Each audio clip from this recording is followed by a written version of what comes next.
মালয়েশিয়ার কলিং ভিসার জন্য ওয়েট করব, খুলবে কি না, অথবা অন্য দেশের জন্য ট্রাই করব, এরকম একটা কনফিউশন অনেকের আছেন।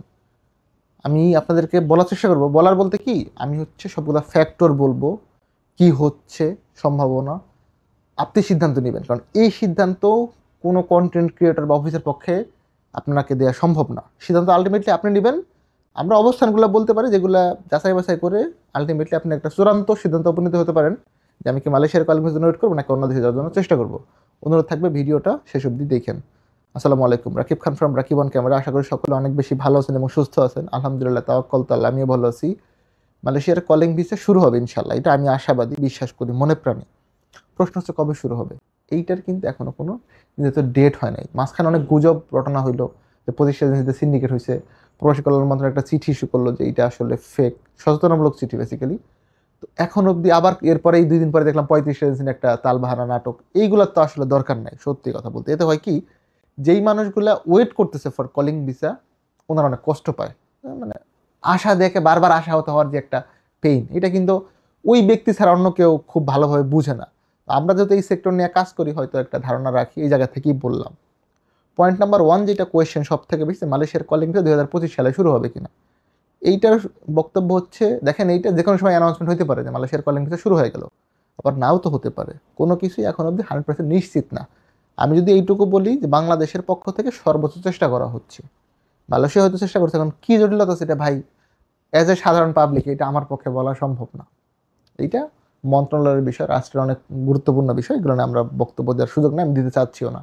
আমি আশাবাদী, আমি এটা মনে প্রাণে বিশ্বাস করি, এবং এটাও সত্যি কথা যে মন্ত্রণালয় সর্বোচ্চ চেষ্টা করতেছে। না হলে 3বার জয়েন্ট ওয়ার্কিং কমিটির মিটিং হইতো না, মালয়েশিয়া থেকে চিঠি ইস্যু হইতো না, বাংলাদেশ মন্ত্রণালয়ে চিঠি ইস্যু করে লোকজনের ইন্টারভিউ নিত না, লোকজন বলতে হচ্ছে যে এজেন্সিগুলার, তারা লিস্ট পাঠাইতো না।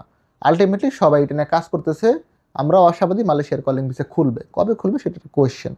আপনি কি মনে করেন মালয়েশিয়ার কলিং ভিসা 2025 সালে শুরু হবে কিনা? আপনার এই মূল্যবান বক্তব্যের একটা কমেন্টস আমরা চাচ্ছি। অবশ্যই কমেন্টস করার রিকোয়েস্ট রইল, এবং আপনি পক্ষে বিপক্ষে ভোট দিতে পারেন যে আপনি কোন কোন লজিকে মনে করেন যে মালয়েশিয়ার কলিং ভিসা খুলবে, আর কোন লজিকে মনে করেন যে না 2025 সালে খুলবে না। এটাগুলো একটা পয়েন্ট। আমরা যেই পয়েন্টটা নিয়ে মূলত আলোচনা করতে চাই যে আপনি মালয়েশিয়ার কলিং ভিসার জন্য অপেক্ষা করবেন নাকি অন্য দেশে যাওয়ার জন্য চেষ্টা করবেন। যাদের এরকম অবস্থা যে আপনি অনেক ধরে বিদেশের জন্য অপেক্ষা করতেছেন, ধরেন থাকে না যে বিদেশ যাওয়ার টাকা তো আসলে মানুষ একবার বালিশের নিচে দিয়ে ঘুমায় না। একদম সত্যি কথা যদি বলি, সম্পূর্ণ টাকা কেউ বালিশের নিচে দিয়ে ঘুমায় না। হ্যাঁ, ঘুমাইতে পারে, এই সংখ্যা হয়তো সর্বোচ্চ 5%। 95 মানুষের টাকা পয়সার ব্যাপারটা কি, আমার কাছে 2 লাখ আছে, আমি আমার ফ্রেন্ডের থেকে 1 লাখ ধার নিব, কেউ কেউ শ্বশুর বাড়ি থেকে 1 লাখ নিবে, কেউ হয়তো তার বাবার থেকে নিবে, ভাইয়ের থেকে নিবে, বোনের থেকে নিবে, বা কেউ ঋণ করবে, কেউ কিস্তি উঠাবে, কেউ লোন নিবে। এই সার্কেলেই বেসিক্যালি ঘুরে একসাথে। আমার মনে হয় খুব কম মানুষ আছে যাদের পুরো টাকাটা রেডি। বিদেশ ফেরত হলে সেটা ভিন্ন বিষয়, নিজের কাছে টাকা আছে, বাট প্রথমবার যারা দেশের বাইরে যাবেন, সম্পূর্ণ টাকা আসলে সবার কাছেই, মানে খুব কম মানুষের কাছে রেডি থাকে। তো সেই ক্ষেত্রে কি করেন আপনারা, ধার দেনা করেন। যদি এমন কেউ থেকে থাকেন যে টাকা পয়সা অলরেডি ধার দেনা করে ফেলছেন, বা লোন করে ফেলছেন, কিস্তি নিয়ে ফেলছেন, আমার ব্যক্তিগত মনে হয় যে আপনার এটা নিয়ে একটু ভাবা উচিত। ধরেন আপনি মালয়েশিয়ার জন্য ওয়েট করলেন, আরও 3 মাস পরে ওপেন হইলো, তখন এই যে আপনার যে টাকা, এই টাকাটা ক্যাপিটাল আপনি খেয়ে ফেলছেন, মানে যে টাকা দেশের বাইরে যাবেন টাকাটা আপনার নষ্ট হয়ে গেছে সামহাও।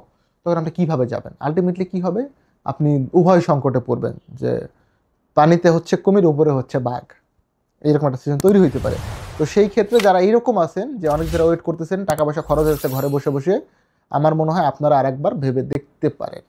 আর যদি বলি যে যাদের টাকা পয়সা একদম নিজস্ব আছে, বা আপনার এই মুহূর্তে তেমন পেইন নাই, যে আমার কালকে যেতে পারবো, কোনো চুক্তি নাই, মালয়েশিয়া খুললে আমি মালয়েশিয়াই যাবো, অর্থাৎ শুধুমাত্র মালয়েশিয়া যাওয়ার জন্য একদম আমাদের প্রচলিত ফরিদপুরের ভাষা বলে যে কিরাকাইটা বসে আছে, আমি অন্য দেশে যাব না, অর্থাৎ আপনি এক্সেপ্ট মালয়েশিয়া কোনো কিছু ভাবতেই পারেন না, সেই ক্ষেত্রে আপনি ওয়েট করেন। বাট যেরকম হয় যে আমার বিদেশ যাওয়াটা জরুরি, আমার ঘুরতেছি, বা আমার এটা নিয়ে আসলে এখন অপেক্ষা করার সুযোগ নাই, সেই ক্ষেত্রে আমার মনে হয় আপনারা বিকল্প কোনো দেশের কথা চিন্তা করবেন। আমি বলছি না যে এই কন্টেন্ট দেখে আমাদের কাছে আসেন, আমরা এই চ্যানেলে আসলে কোনো অফিসিয়াল অ্যাড্রেসও দিচ্ছি না, বিকজ এই চ্যানেলটা শুধুমাত্র ইনফরমেশনের জন্য। এখানে আমরা বিভিন্ন ধরনের কন্টেন্ট আপলোড করব, সামাজিক সচেতনতামূলক, আমার ব্যক্তিগত ব্লগ, মানে সব কিছু। এই চ্যানেলটা হচ্ছে লেজা গোবরের জগা খিচুড়ি হয়ে থাকবে, অনেক কিছু থাকবে এখানে। আর টিগোল আছে, সেটা ভিন্ন বিষয়, ওইখানে আপনারা দেখতে পারেন। তো আপনাদের কাছে আমি একটাই মেসেজ দিচ্ছি, মালয়েশিয়ার কলিং ভিসা নিয়ে এখন অবধি অফিসিয়ালি ডিক্লেয়ার আসে নাই। অনেকেই একটা কনফিউশন থাকেন, বিভিন্ন কোনো কিছু একটা পোস্ট হইলে যে মালয়েশিয়ার এই অনুমতি হইলো, সবাই দেখে এটার উপরে হুমড়ি খেয়ে পড়েন। আপনাদের কাছে একটা রিকোয়েস্ট করে, হাত জোর করে, on behalf of our state অর্থাৎ রাষ্ট্রের পক্ষ থেকে বা আমি অ্যাজ এ অফিসিয়াল পক্ষ থেকে মালয়েশিয়ার কলিং ভিসা শুরু হইলে মন্ত্রণালয় একটা চিঠি ইস্যু করবে, ওখানে বলে দেওয়া হবে, যেটা অথরিটি হবে গণপ্রজাতন্ত্রী বাংলাদেশ সরকারের প্রবাসী কল্যাণ ও বৈদেশিক কর্মসংস্থান মন্ত্রণালয়। এই মন্ত্রণালয় যতক্ষণ না বলছে যে মালয়েশিয়ার কলিং ভিসা শুরু হচ্ছে বা এই তারিখ থেকে শুরু হয়েছে, আপনারা আল্লাহর রস্তে কেউ কোনো জিনিস থেকে মেডিকেল করেন না, টাকা পয়সা জমা দিয়ে আটকা পড়েন না। আরেকবার ক্লিয়ার করতেছি, মালয়েশিয়ার কলিং ভিসা যখন শুরু হবে প্রবাসী কল্যাণ মন্ত্রণালয় বিএমইটি এনারা চিঠি ইস্যু করবে, এজেন্সিগুলোকে জানাবে, জনস্বার্থে এটা পত্রপত্রিকায় আসবে। সব থেকে বড় বিষয় আপনি মন্ত্রণালয়ের ওয়েবসাইটে পাবেন। যতক্ষণ না পর্যন্ত আপনি মন্ত্রণালয়ের ওয়েবসাইটে ঘোষণা পাচ্ছেন যে মালয়েশিয়ার কলিং ভিসা শুরু হয়েছে, আল্লাহর রস্তে কেউ মেডিকেলের নামে প্রতারিত হেন না, টাকা পয়সা জমা দিয়ে আটকা পড়েন না। সবাই অনেক বেশি ভালো থাকবেন। যারা নতুন চ্যানেলটাকে এখনো সাবস্ক্রাইব করেন নাই, অর্থাৎ এই চ্যানেল যেটা রাকিব অন ক্যামেরা, আমরা কিন্তু একটা ফোন গিভঅ্যাওয়ে করব। এইটা না, নতুন একটা অ্যান্ড্রয়েড ফোন পাবেন, চাঁদ রাতের লটারি হবে। What you have to do is please do subscribe our YouTube channel. আমাদের চ্যানেলটাকে সাবস্ক্রাইব করে দিবেন। ভালো থাকবেন সকলে, দেখাবেন নতুন একটি ভিডিওতে। সে অবধি আল্লাহ হাফেজ, আসসালামু আলাইকুম।